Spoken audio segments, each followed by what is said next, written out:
Assalamualaikum warahmatullahi wabarakatuh. Jumpa kembali di channel Rafka Hamizan. Di video kali ini saya akan membagikan tutorial tentang fungsi if or dan fungsi if and di Microsoft Excel. Oke, sebelumnya jangan lupa untuk klik like, share, dan subscribe channel ini. Aktifkan lonceng notifikasinya agar mendapatkan pemberitahuan di video saya selanjutnya. Oke, langsung saja ke tutorialnya. Nah, di sini saya mempunyai sebuah tabel seleksi pegawai baru. Nah, di dalam tabel ini terdapat nama, IPK, dan pengalaman. Nah, isi dalam tabel ini sama ya. Jadi, saya akan coba menggunakan rumus fungsi if or di sini dan fungsi if and di sini. If and ini ya.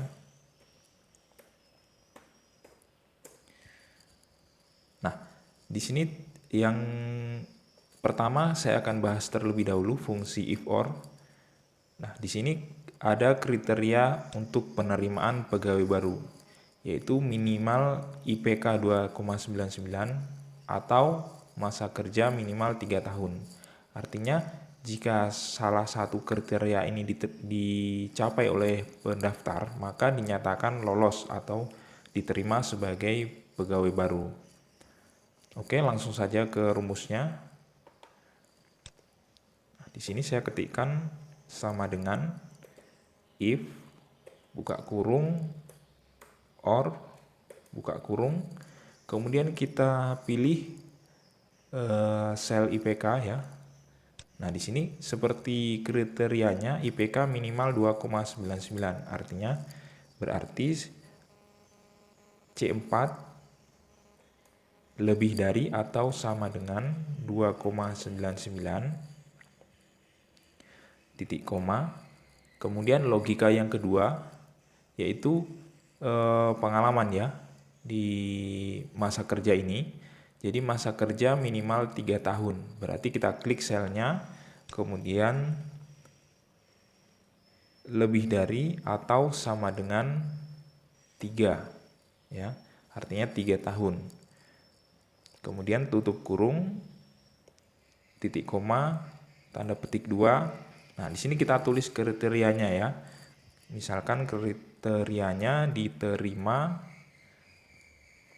tanda petik 2, titik koma, tanda petik 2 lagi, tidak diterima. Tanda petik 2, tutup kurung. Nah, rumusnya seperti ini ya. Kemudian enter.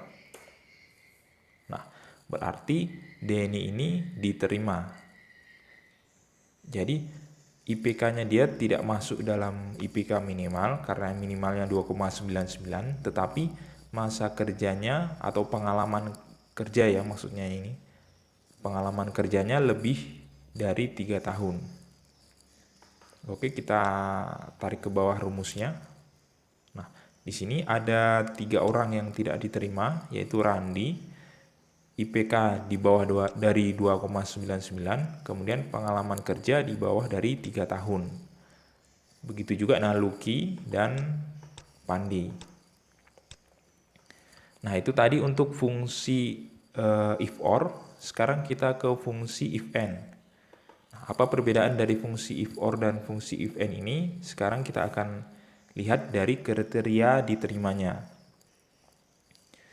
Jadi, kriteria diterimanya yaitu IPK minimal 2,99 dan masa kerja minimal 3 tahun. Artinya, kriterianya dua-duanya harus terpenuhi ya.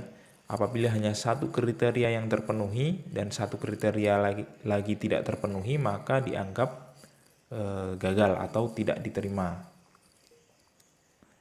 Nah, artinya seleksinya di sini untuk fungsi if and ini lebih ketat ya. Artinya dua variabel ini IPK dan pengalaman kerja harus masuk dalam kriteria. Oke, langsung saja kita ke rumusnya.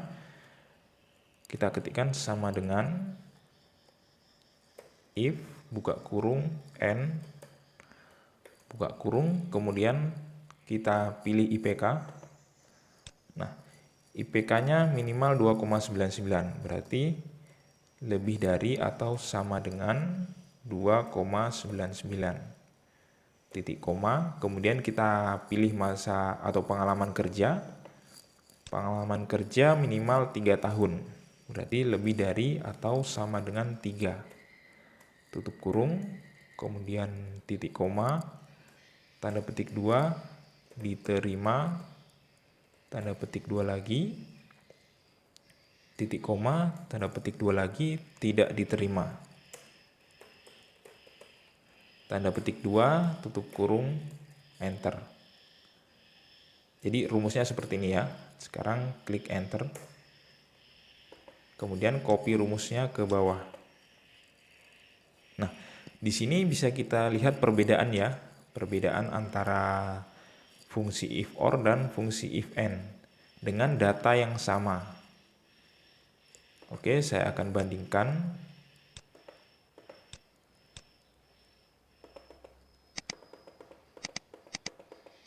Nah, perbandingannya untuk fungsi if or, Denny ini diterima ya, karena di IPK rendah tetapi di pengalaman kerja tinggi. Tetapi untuk fungsi if and tidak diterima karena fungsi if and dua-duanya harus memenuhi kriteria, yaitu IPK minimal 2,99 dan masa kerja minimal 3 tahun. Begitu juga dengan Joni ya. Joni IPK-nya masuk kriteria tetapi masa kerja tidak masuk atau pengalaman kerja tidak masuk di kriteria. Begitu juga dengan Teguh ya. Teguh ini rendah di IPK-nya. Nah, itu tadi fungsi if or dan fungsi if and. Semoga video ini bermanfaat. Kita berjumpa kembali di video tutorial selanjutnya. Wassalamualaikum warahmatullahi wabarakatuh.